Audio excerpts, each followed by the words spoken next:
Hello all my favorite people, welcome back to this new video on my channel, and today I'm doing another pattern breakdown for this Peter Pan color blouse.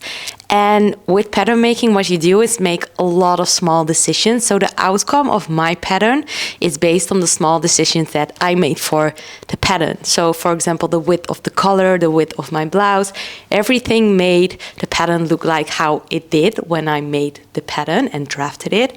But if you make small adjustments, for example, to the width of the collar, then the outlook of that will become way different. So keep that in mind while watching this video, that you can change the widths and the depths and everything that I used based on your preferences.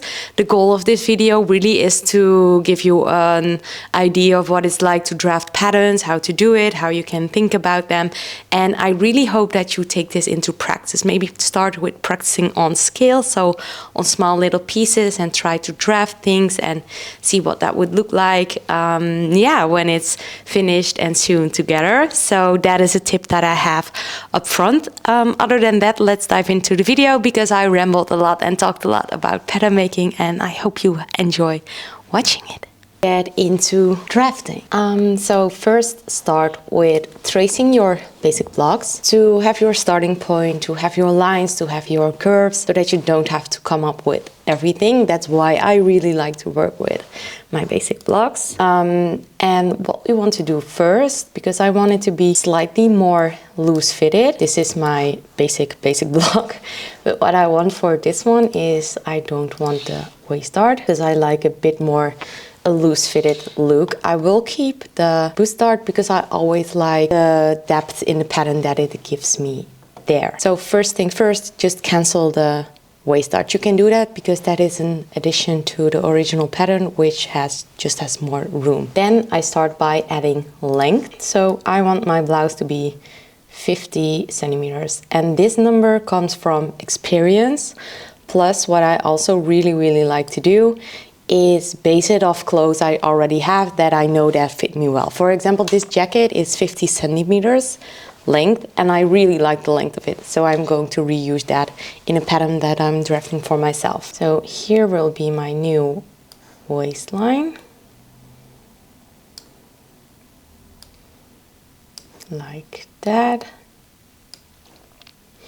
And then I also add some length to the back, but what I want for there is that it is the same length as the front. So I check how wide that 24, and this was 20, so I'm adding 4 centimeters here in length. And then now you see that because this basic block is directly to my waist, that is the point that is the smallest on your body, so that's why it's slightly curved towards there. But for this blouse I don't want that, I just want this to be a straight line. You can also choose to make it a bit wider so that you have a little bit more a flared blouse, but I don't have really curvy hips, so I just make it straight down. I do the same with my bodice piece, but here you do it from this point, then make it straight down.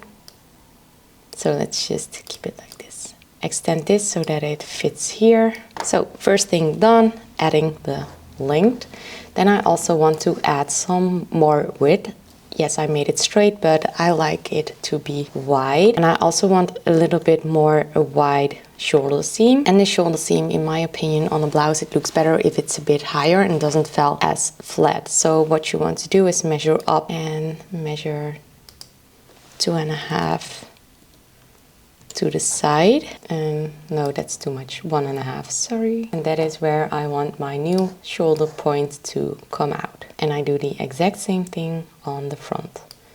So go up by 1, go to the side by 1.5, and make my new shoulder seam towards that point. Now I am going to add the width to my arm side, and I'm also going to lower the armhole a little bit because that is nice in a loose fitted blouse. I want to add 2.5 centimeters to the side.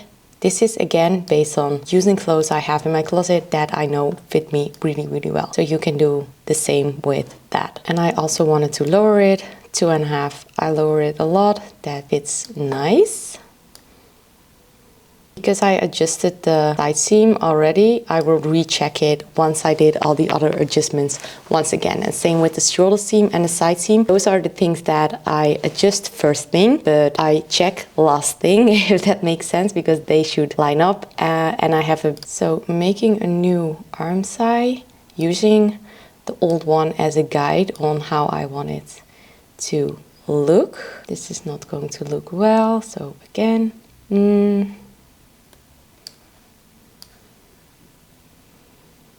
and lines always should be smooth, so I see a little knick here, and then I can smooth it out, change the handles a little bit so that I can smooth everything out. Looks good. And now make this one and connect it towards, maybe trace it so that you have it connected to your piece. And now I can remove all the fluff. This is my new pattern piece, this is my pattern piece, this is the dart, and that basically is it for making it wider. And the decisions I made were based on clothes I have in my closet and that I know fit me nicely. So that is an easy way to make adjustments to a basic block or to a pattern piece that you bought, for example. Based on your preferences, you can decide how you want it to look. I'm making this a little bit less steep.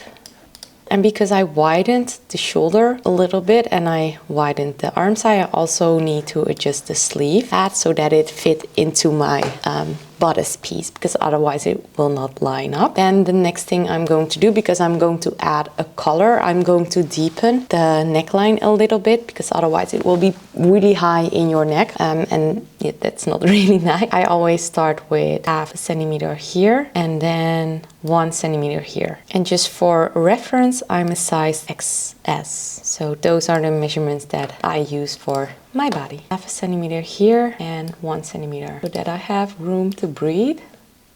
And what I like when working on a computer is that you can easily remove lines that you are not using, so that I can keep overview for myself. But I still also really like drafting on pattern, because I really like the tactile part of pattern making and actually drafting it and then immediately being able to cut it out of your fabric. I don't want to add a lot of details to the bodice piece. I only keep the dart and added the room. Next thing I want to do is add the placket, and I want a double fold placket so that everything looks nice on the inside of the blouse as well. I decide the width of that placket, which for me would be 3 centimeters, and you just basically draw a rectangle against that front, and then you do that one more time so that you can double fold it. And I like to keep it attached to the bodice piece, so I just cut more fabric against that bodice piece and then being able to fold it and not having to sew it on and then fold it. I just like the look of that. We have done now, and then I'm first going to do the collar, and after that I will adjust the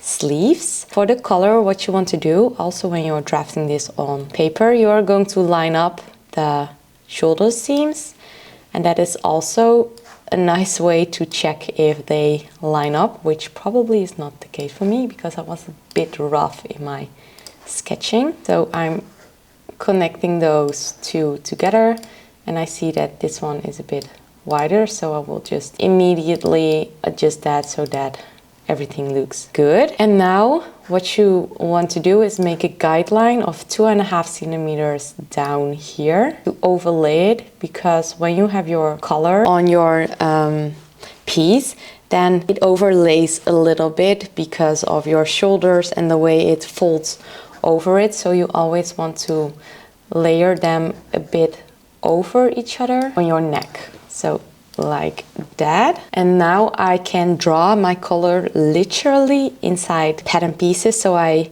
will know what it looks like on the blouse itself. So for example, I'm going to start with a small collar, so I will go down 10 centimeters. No, that's not a small collar. Let's say 8 centimeters here.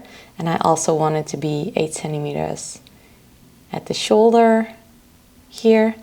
And I also want it to be 8 centimeters. And then I draft from all those points and connect them together, so towards here, and make that nice curve, and then from this point towards this point and make that nice curve. And again, make sure that everything looks good and smooth. So if I look really closely here, then I already see that don't perfectly match up. So I'm just adjusting it and drawing it until it looks the way I want it to look. And then when I want to add a small curve here as well, I measure the same length here and here and use that as my guidelines. So for example, 3.3. And then I connect those points again, but make it curved. And try to make a nice looking curve. And because you're doing it on the pattern itself, you already know what it is going to look like, which is really nice. Okay, then you trace the whole collar so that it is not attached anymore to your bodice pieces, but a separate piece, because we will need that separately, like that. And now I have a separate, like to copy it and mirror it to really see what it looks like as a whole piece. So connect those 2 points. When I connect them, most of the times you do have a little point here, and I really don't want that, so I'm going to draft a nice line so that it is smooth all over that place. I don't know why it keeps adding lines. And then I will cancel that pointy thing there so that it looks more natural. So now we have our collar, we have our bodice pieces, and you will only cut this half because we really do want mirrored so that it is exactly the same on both sides. And of course, always make sure that you mark everything. So you have center back here, mark that this is center front, just so you don't get confused. You can mark buttons on your placket and really divide them evenly. So for example, I want 7 buttons. That is nice. And then also check the side seams if they line up. This is 26.9 minus the dart because we will decrease that. It's 21.5 centimeters. It's small, but let's just do it. And we already checked the shoulder seams. So that is everything for the color. And in pattern making, you will notice that it's just making a lot of small decisions. So how this blouse now looks is based on all the small decisions that I make in the length, in the width, in the dart, in the buttons, in the color. So this outcome that I look at now is quite neat, and sometimes I like it to be a bit more rough. So then I have to make decisions like making a really big collar, for example, or making it very, very boxy, or adding a yoke, or adding more darts and more depth in the pattern. So you can make it as crazy or as easy as you want to. That being said, continue with the drafting. So for the sleeve, because I extended it by a few centimeters, I'm lowering that same amount here. So I extended it by, what did I do? 2.5? If not, the correct number is here. So I lower it by the same amount. I'm just going to go with 2.5. But if it was, for example, 1.5, I would lower it by 1.5. And because your sleeve curve is a curve, there are no exact numbers that you can use only for this one. So this will be your new high shoulder point because we lowered it that amount. So that is based on logic.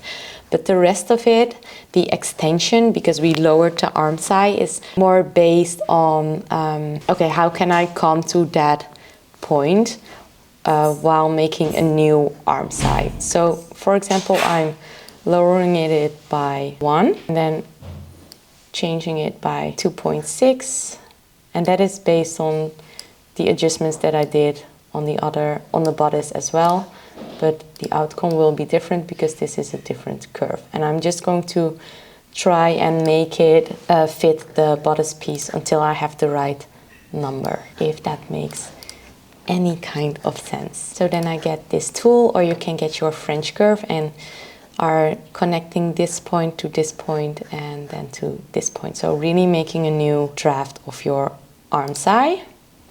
Go through your old one and make the dot in between those two dots, or even make two of them. So this is my first one, and then my second one, and then my third one. And now from the other side, making my first one, and this is the first time, is always just a rough draft. The second one, and then the third one, like that. And you see that's a bit wonky here and there. So now I'm just going in with my selection tool and adjust it until it looks all smooth. You always want your lines to be. And now I connect this to the bottom, and you can decide if you want to widen the bottom a little bit as well. And I for sure am going to do that. So I will go down, but not all the way towards the original one, and keep a little bit of room there. And then connect it here. And then I have my new sleeve outlook. Redo all the notches and everything so that everything is easy to line up when you are sewing, but you can decide where you want your notches to be, so you can keep them at the same spot and just put them down. And for when you're just starting out with drafting, don't start with the hardest pieces you can think of, especially when you're doing it alone. Start a bit easier, and then continue drafting and adding new techniques, small ones, colors, different colors, pockets, and all the things like that, and just keep on leveling up your skill like that. But drafting on a bodice with a sleeve is definitely a very hard thing to begin with, but it is definitely possible if you just do it step by step. And this is a good way to do it step by step this way. So start with the length and the width, and then add all the details that you prefer, and then recheck the shoulder seams, the side seams, the sleeve curves, and if everything matches with the pattern that you made. So I hope this was helpful. This is a very realistic view of how I draft my patterns, and of course when it's my first time drafting a pattern like this, I make it in not my nicest fabric, but because I did use my basic block, I already know that it's going to be not too bad. The fit will fit me, and I also base it on measurements that I know that work for me, so it's not a complete miss. That's like never the case. But of course the first time making something, probably the second time that I make it, I will do some adjustments to make it better. So that being said, I hope this was helpful. Let me know in the comments if you have any more questions.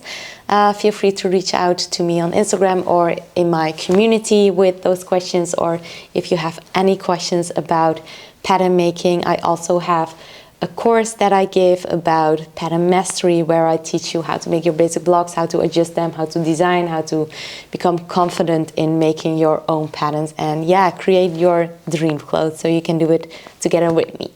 I hope to see you the next time, and enjoy your days.